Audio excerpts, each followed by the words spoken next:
Hello, hello, hello, and welcome back to another episode of the Corona Spotlight 2020. I am your host, Gail Nicholson, and I'm so happy to see you again or once again today, however you have it. We had a little bit of a technical glitch with our streaming software this morning. I thought I was going to have to reschedule everything, but Craige is here and ready to go, and I am so excited to introduce you to him. I met him just by happen chance on the internet this past couple of weeks before I moved everything from my old location to this one. If nothing else, this man's accent to the rest of us Americans is very intriguing. He comes to us from the Caribbean, and he is a success and mindset coach that really kind of cuts through the nonsense into what's really important. So let me introduce you to him now. Craige Hardel, success and mindset coach with CraigeHardel.com. How are you today? Thank you for being here. It's an absolute pleasure to be on, and I'm doing quite well. And the weather is great, so I'm really looking to have a very good session here today. Fabulous, fabulous. So you're down in St. Lucia, huh? Um, Yes, I am. and I've been talking to people all over the country. So, like Australia, they're in autumn and starting to light fires in the fireplace. You are in the summer months like we are. What's the temperature like down there? Right now, it's pretty normal, close to 30 degrees, a little lower, and the weather is actually quite fine. Today, for example, it's quite sunny, and not a complaint. Sun isn't too hot. I guess many people at the beach, despite the pandemic, which we will talk about, and I mean, on any other day, it would be a fine day to go out and have fun. So, Right, right. And I do want to clarify that it's 30 Celsius. People are not yes. running around on the beach at 30 Fahrenheit for sure. At least not the ones that I'm familiar with. So let's begin a little bit by um, kind of just checking in with you. What overall have you Mhm. noticed is the most impactful thing that's hitting people with this coronavirus quarantine? I know that mental health is a big factor, but is that what you're seeing, and what aspect of that is being presented to you? Mhm. One of the main quandaries that personally I've noticed, and it's pretty observable actually, is the paroxysm of fear, of religious dis-ease among people globally, right? You have the news, and in the beginning of the episode, and it's kind of still ongoing, but in the beginning, you have all those casualties and hitting record numbers, and most people didn't know how to react. So, while most people, in terms of initial savings, in terms of just the initial well being, were okay, that really unease really began to boil up. And you find people segregated in those who watch the news and are just depressed by it, and those who just cancel and don't watch it at all, Mm-hmm. and it's interesting because things are unprecedented, things were unprecedented despite it really begin to slowly calm down, various countries beginning to reopen, thankfully, but this paroxysm of just fear and heightened sense of panic, you know a year ago no one would have predicted that we would live in a time where almost the entire world will be at a standstill. Sports organizations, sports leagues, movies, Hollywood, right? Yeah. Everywhere at a standstill. That would blow everyone's minds. Yet it's the time that we're living in. So the shock of this, combined with just the innate fear that's enlivened with such gruesome sightings and even people around you. I spoke to someone recently who lost a neighbor who worked with them for 26 years, and they lost their own parents. So the reason I'm saying this is that the fear doesn't always come from you and your family, but it could be those that you know as well. And generally, that has been their heightened sense that have been going around. But Mm-hmm. slowly, it's beginning to calm down as people begin to come to their senses, as we begin to approach the new normal. But still, there's a lot of issues that need to be worked out. What kind of issues are those, do you think? What are the top two? Mhm. The top two, one of them is really trauma, and trauma with all the death that we see. I mean, we see death on the news, but never at this scale. Look at Brazil, for example. With, I mean, many countries, they begin to get a grip on it, but down there, the cases are going up like you've just started. And many kids, for example, seeing dead bodies on the street or seeing such stringent, desperate activity. So one of the things that they really have to address, even when this thing abates, is really helping a lot of the younger ones to live trauma.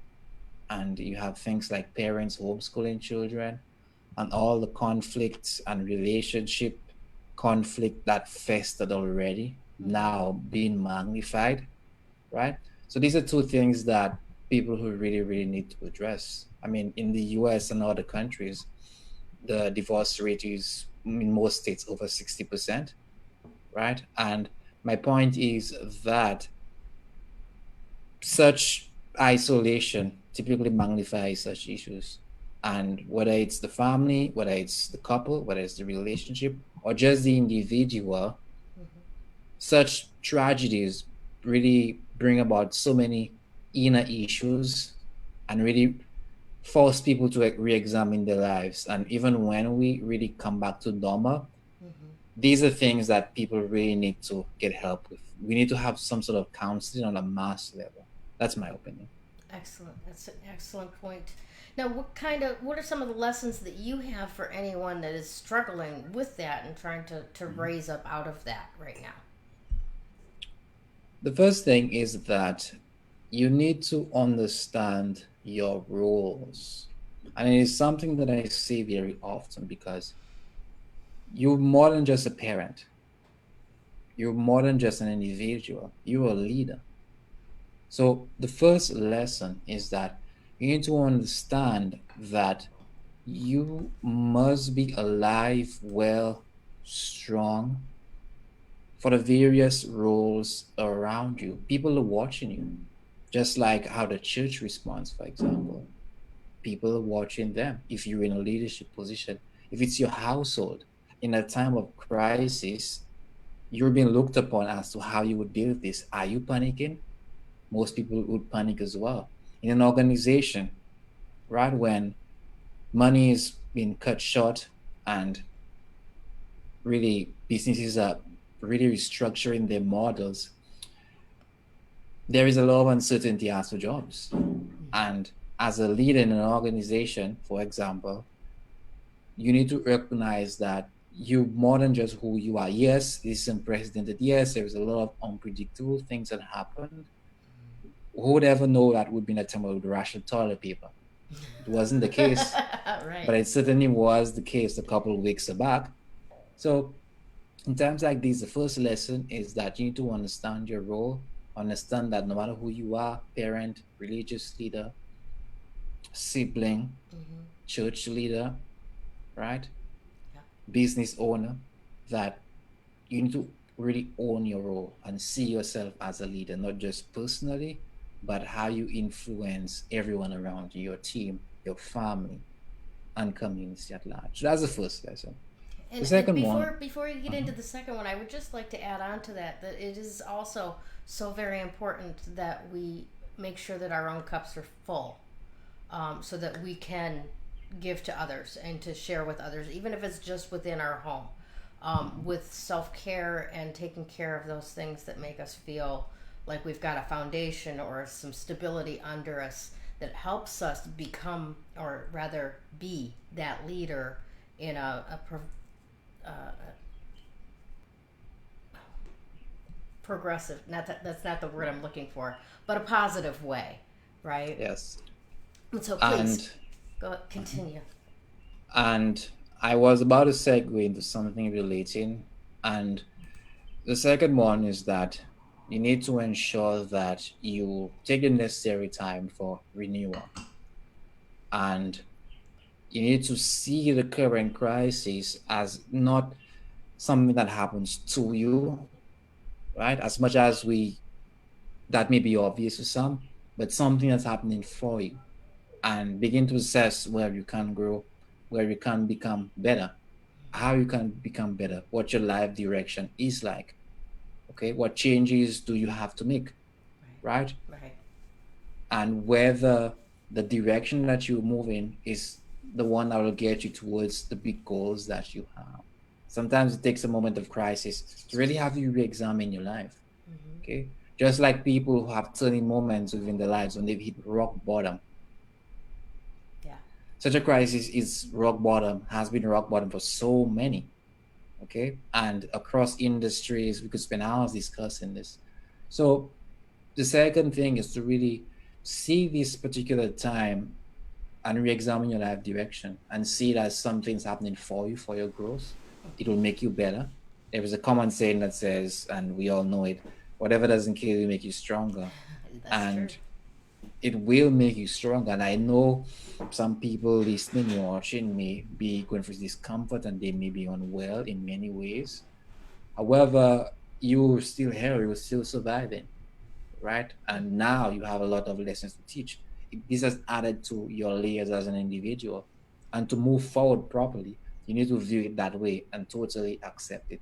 So these are just two other things that I would really impart on others to really take heed of. Awesome. Awesome stuff. Now, why do you think that, corona quarantine aside, most Mhm. people are very unhappy with their lives? And what can they do to get out of that or shift that for themselves? That's a good question because we could look at it from so many angles. And like you said, the quarantine aside, most people, the first thing that I really love to point out is that most people are living asleep, meaning they haven't had an event or events that force them to introspect at the level that I don't want to say they should because that's subjective, Mm-hmm. but that we all need to. And contrast this with the fast-paced technology, constant entertainment. Some cities never sleep, for example, and some people just caught up in the hustle and bustle of work, recreation, and I mean, a lot of that is good, but most people never take time to look within.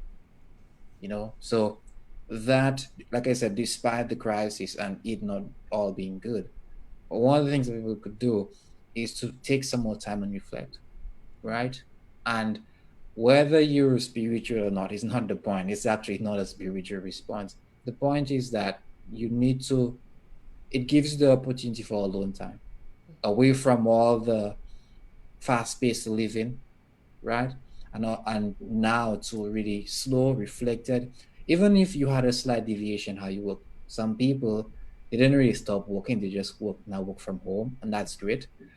And really, that shift alone, along with everything, all the externalities, really puts things into perspective quickly. So the first thing I recommend people to do is one to actually slow down, Mm. right? And we have lives, we have responsibilities. That's obvious. I'm not stating the obvious here. Moreover, you have you, and that's the only thing that you will have. And the big question is always, are you living the life that you really want to live right now? And yes, we may not be able to have everything that we want immediately, but are you on that path? There is a book entitled The Five Regrets of Dying, and you may know it. And one of the core regrets in there is that most people don't have the courage to live the life that they're really wanting to live when their profile surveyed on the deathbeds. And really, it's a common thing, even among people who are very resourceful financially, Mm-hmm. right?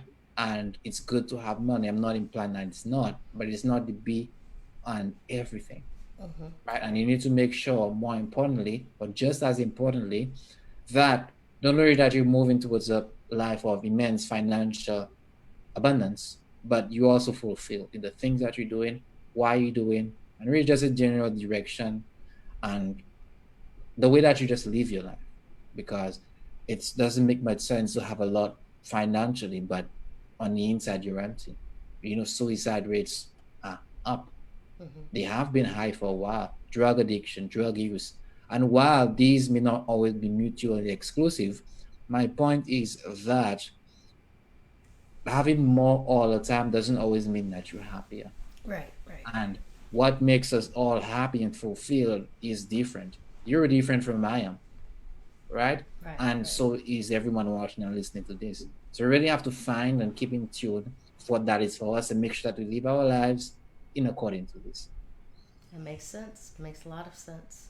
So, what can people start with today? Like, are there real quick things that they can do that they can start changing that, like right Mhm, this minute? mhm. I have to.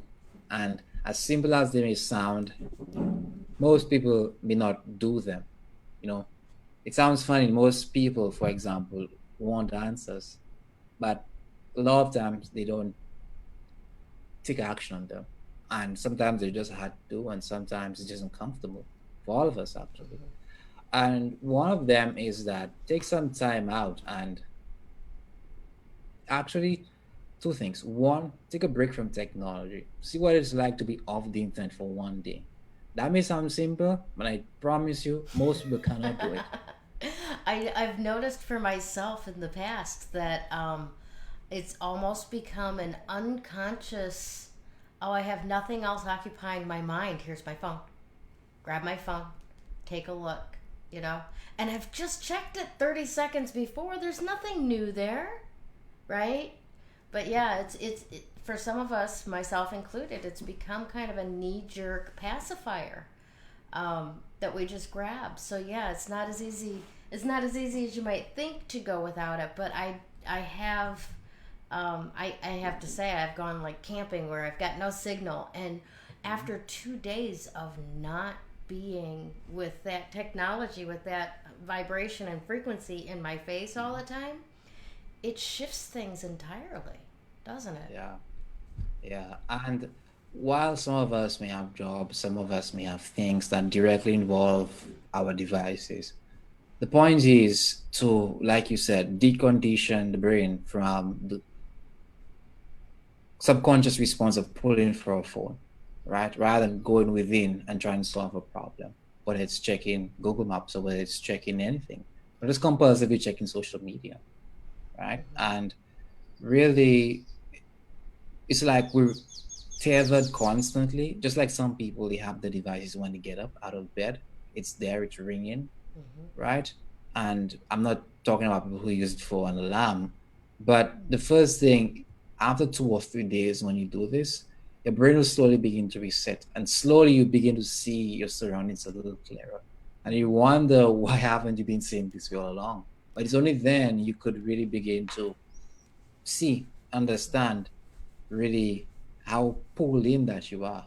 And the second reason is addiction, right? The second reason why the detox is good is addiction. Most of us are addicted and we don't know it. And I mean, that's sad, but it accounts for why productivity is at an all-time low.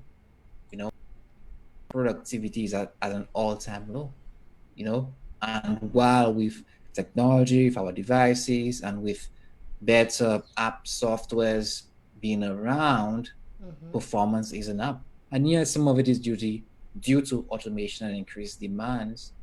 However, as a collective species, as a workforce, as a labor force, our competence hasn't risen proportionally, Mm-hmm. right?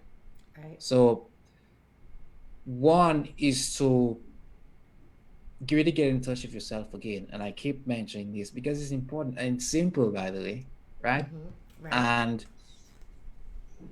and it's not just a matter of off the technology, let me say this. It's really a matter of introspection, journaling.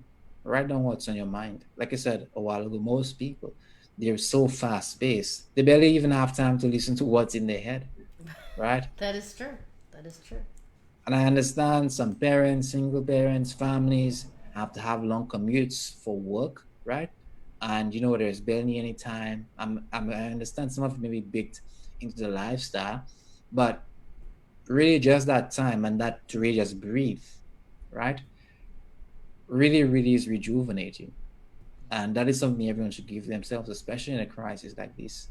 And really, the best benefit, apart from the addiction, is just the time alone to really see the world for how you want to see it, not just for how it's fed to you. Mm-hmm. Because the last thing I would say on this is that what you do not realize is that social media, the internet even, shows us a reflection of the world that they want us to see. And many opinions, ways of living, pop culture is subconsciously fed to us. And some people may say that is how we get our style, our fashion, the like from, but your identity is slowly being stripped away. Mm-hmm. So this is not the internet, and really technology is not inherently bad. It's just how we use it and just the compulsion that it creates and just the addiction. And taking a step away from that allows us to identify who we are, our values, what we really want, and have some clarity as we move forward. Excellent stuff. Excellent. So, um, what do you think the key things are that are holding people back from success? I mean, I think that actually, before I let you answer that, I just want to accentuate what you just said about it's not about eliminating technology. It's more about the fact that our lives are out of balance, and we have to consciously restore the balance of the inner life in order for us to enjoy the present around us. It's not just about what's out there and what other people are saying about that and what's my opinion about that and everything outside. We have to consciously restore that focus on within, so that when we reach out there, we don't fall over. If that makes sense, we've got Yeah, no it does. strength underneath us, no foundation underneath us, and we're just little pieces disintegrating into the ethers otherwise. Mhm. So please, go ahead and answer that question. What do you think are some of the key things that are holding people back from doing what would make them successful? Mhm. Now, first and foremost, success is the notion of success and what success looks like is different for everyone. So let me preface by saying this. However, most of us associate it with materialistic financial success, but that the scale to which we do that is different for everyone. Now, with that said, what holds most people back is really fear. You know, I mean, fear of the unknown. The unknown meaning what's next? What if I fail? Right? I Mm-hmm. mean, a good question is what prevents people from going all out, right? Right. And why? Because they're afraid that something may break, not literally, but something may go wrong, right? And it is this aversion to loss that we have that prevents people from actually going after what they want, even if they have the resources, even if they have the time, even if they have the money. I could mention a lot of others, but you've never felt, something just seems so easy, yet I just don't want to do it, Mm-hmm. right? And let me say, in addition, it's not just willpower. And that is what most people say. It is not just willpower, because our willpower, as we all know, comes, it goes. It's typically highest in the beginning of the day. And as the day goes on, it goes a lower. We're more involved in the day. So we're more caught up in just all the demands that's placed on us. But the bigger issue, like I said, is not willpower. It's really whether we're living from who we want to be. Mm-hmm. And we were so focused on the past, why we cannot do something, why we cannot have something, why we cannot be a particular person, that we sabotage ourselves as to, and we refuse to ask the questions as to what it will take to get us there. What it will take for me to make this extra money? What it will take for me to, you know, double my income by the end of the year? What it will take for me to grow my business by 20%, get better clients? What Mm-hmm. will it take instead of why can't I? May sound simple, but just try changing the language. So part of it is self-talk, Mm-hmm. right? It's the fear, and that fear is created, accentuated by the continuous negative self-talk that we have, that we've been conditioned to by ourselves, by our environment. So first thing, one, fear and self-talk. The second thing, like I was just about to allude to, is the environment that we're in, right? I mean, most people are in an environment where they're striving for something where their peers or those around them often don't have or want. And part of that is okay, but you have to realize that there is also a pull backwards. Most people don't want you to change. Most people do not want you to really level up, because as you begin to improve, they have to force themselves to change how they see you. Especially society now begins to beckon you so much praise. And it's not like you're doing for the adulation of others, but it's that you're just a different person. You're achieving different things, you go in different places, so life responds accordingly, and your circumstances change accordingly. And one area, if you would allow me, is in relationships actually, Okay. right? And some partners do hold each other back subconsciously. And it is something that we should be aware of. And as partners, right, you and your partner should really try to make sure that you allow each other to grow. But outside of relationships, across the board, the environment physically, the people who are around you, the people that you spend the majority of your time with, friends, families, comrades, work colleagues, and also your digital consumption. So your physical and your digital environment. We spend so much time on social media, Facebook, Snapchat, all the other sites, TikTok, and it really influences us. We subscribe to so many email lists, and really we're subconsciously taking all that in. Even what we know, we still take it in. And all those things really influence us. And think of why most people believe what they believe. If you really drill down, it comes down to an influence. And yes, we all have people who we follow, but the point is, most of those beliefs, a lot of them, are not our own. And most of those things that we imbibe in slowly, right, were fed to us by someone else. And Gotcha. that may be serving us or otherwise. So generally, these are just two of the things that people can do in really attempting to change those. And sometimes the decisions may be hard. For example, your environment. Sometimes you may have to make certain changes. Maybe certain people may have to go, or you just spend less time with them, right? I never said that they would be easy. Sometimes it could just be simple as changing the road that you take to work, changing the people that you hang out with. So one environment, and digital environment, especially what you take in, whether it's the news, whether it's social media, whether it's the news feed, for example, whether it's emails and just subscriptions and agendas. And I mean, we all get emails, but my point is a lot of things that have been pushed onto us that don't interest or benefit us at all. Well, I So, think I think in addition to that, to add on to that and mhm, back that up a bit, last week I unfriended and blocked two people out of my Facebook feed, and then the tone of my feed changed noticeably, right? Just from shutting off those two people who had a particular mindset about their posts, right, and getting them out of my feed made way for um, a rebalancing of more positive things showing up to yeah. me. So yeah, like you said, and I recall back to remember a couple of years ago when that airplane went missing, MH370, and for literally for weeks that was all they covered on CNN, right? Well, I had Sirius XM radio and an hour and a half commute, and I would listen to it constantly all the way to work and all the way home. And after a couple of weeks, my husband was like, "What is going on with you? You're so scared and angry lately. This is not you."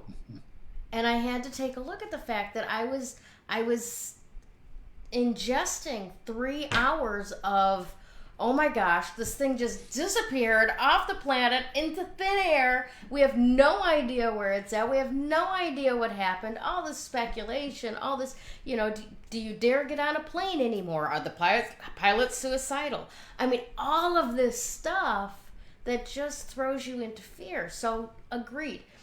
Take a look at even just one of your social media channels. Take a look at whatever email lists that you're subscribing to. Is this Yep. feeding you or is this feeding on you? Yeah. Right? Yeah. Awesome. I like Now, that. I'd like to have you tell us a little bit about this wonderful offer that you're offering to our audience today. We Oh, have the Bounce Back Fast free course series that you've decided to offer to our people, and also the free breakthrough call. So, tell us a little about the call first. mhm. Well, first of all, the breakthrough call is a half-an-hour session where whoever's interested on the line, really we work together to get clarity on your life and where is it that you want to go and what's holding you back. Because yes, we have dreams and we have aspirations, and that's beautiful. But we all have something that's holding us back. Because the next question always becomes, why haven't you done it? And some people take it differently. Some people feel attacked. But really, it's a question that speaks to not just now, but the past. So generally, I help whoever I'm working with at the time get clear as to the things that are holding them back. And a lot of that is unconscious, and help them over that duration. Sometimes it actually goes longer. Slowly envision and design the next best step. And I repeat, the next best step. There are many things you could do next, and there are many things that are possible, but is it best for you?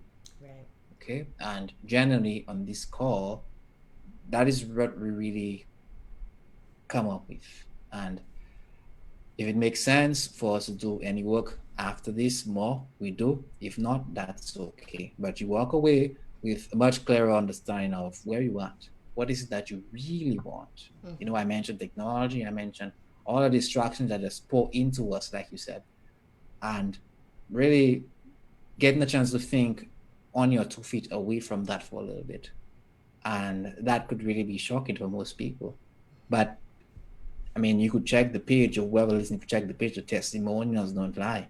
People really get shaken when they have such a call with me, and it's really impactful for them. And I'm really proud for them because we all need such a wake up call. So generally, that is what the call is. And for people who are really serious, people who really just want to learn more, people who really just want more for themselves, and they just want better than they have right now. And no matter where you're at, who you are, what your past look like, that is something that I offer to them. So that's one, that's the breakthrough call. And you mentioned the Bounce Back Fast Free program. Mm-hmm. Seeing all what went on with this crisis and seeing all the hysteria that we have, I decided to do something a little different.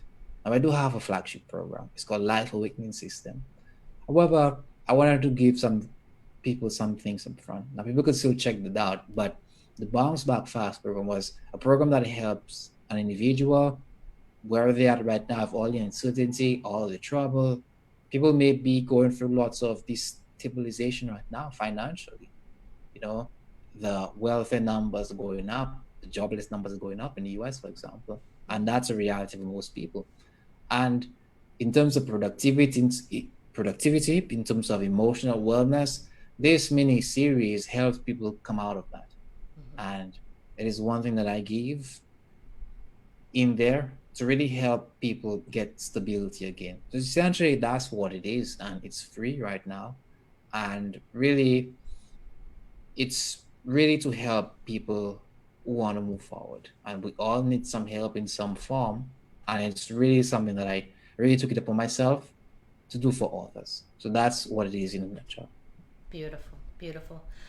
For those of you still watching, that the Bounce Back Fast free course series can be received through Craige Hardel. There is an E on the end of what Americans normally look at as Craig. So it's CraigeHardel.com /bounce dash back dash fast. And I highly encourage that you go there, take a look around the whole site, but definitely take advantage of this free course because it was specifically designed for dealing with the stresses that are involved with the quarantine. And that's what we're about here with the Corona Spotlight, is exposing you to people who have tools and resources to help you through this chaotic and confusing time. Craige, thank you so much for being one of those people that are helping people through this chaotic and confusing time. I really appreciate your time today. You're most welcome. And let me just add, for those of you who have difficulty with the URL, I've actually made it easier. And to get this course, the call, and also I have another question resource. I haven't even shorted URL, so it's CraigeHardel.com. You might have it in the show notes or links afterwards. /Corona Summit. Yes. So again, to be Craige Hardel /Corona Summit. And on there, you simply see all of the items listed. You enter your email, and they all will be mailed to you. So that's just an easier way to, instead of having to remember the URLs. Beautiful. So, and we will make sure that those are in the comments as well to make it very simple for our audience. Do you have final thoughts for our audience today, Craige? Yes, I do. And the hour seems like it went by pretty quickly. But one thing I always say, and I want to say to this audience, is that two things. One, don't just listen to the session and move on and do nothing. Do one thing. Of course, this is life, you can come back. But even if you don't, do one thing. And second, the resources are free. Please make use of them. And many people love to wait by the wayside, hesitate, not even bet on themselves. And I'm asking you to bet on you. Do one thing. Even if people told you that you couldn't do, even if you had a tumultuous past, we all do. Even people who seem to have it all together. The message here is that you're enough. And no matter what the past look like, you can have more. You can have what you want. And I want to empower you in one way or the other to actually move forward and begin. So again, it's been a pleasure to be here. I'm really thankful for the opportunity to serve, to help, whatever way that I can. And I look forward to speaking and perhaps working with anyone who really is that interested. But no matter what, please do something. Awesome. Thank you again, Craige. You have a wonderful day. Most welcome. Thank you, Facebook. Take care, and we'll see you again real soon. Bye. Bye. When you actual energy work makes that recovery progress so much faster. That recovery is possible. You do not have to live as a victim until your last days. You have unbelievable strength, and I know that because you're still here. Do you want to create something completely unrecognizable with your life? I can show you how.